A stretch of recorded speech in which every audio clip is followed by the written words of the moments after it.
Welcome to our channel. Today we how to set up Telegram messaging inside your no-code workflow app. Easy tutorial step by step clearly.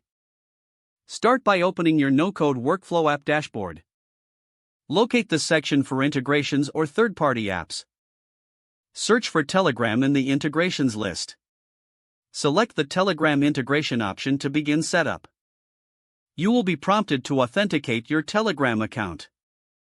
Click on the authorization link provided in the setup window.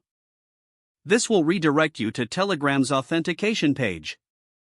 Log into your Telegram account if you haven't already. Once logged in, allow access for the no-code app to connect. Return to your no-code app interface after successful authentication. Now, configure the settings for your Telegram integration. Choose the type of messages you want to send. You can select options like text messages, images, or files. Fill in the necessary fields such as chat ID or username.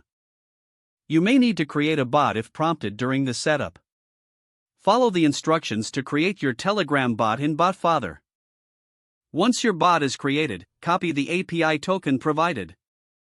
Paste this API token back into your no-code app. Test the connection to ensure everything is working correctly.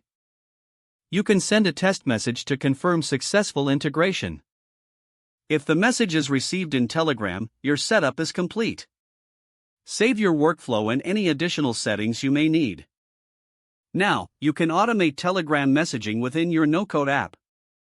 You're ready to enhance your workflows with Telegram notifications. If the page does not load, refresh the browser or try again in a private or incognito window. Make sure you are using the correct email address, then retype it carefully to avoid small typos. If your password is not accepted, use the reset option and create a new strong password you can remember. Check your spam folder for verification or security emails, then complete any requested confirmation steps. Don't forget to like this video and subscribe to our channel for more step-by-step tech guides.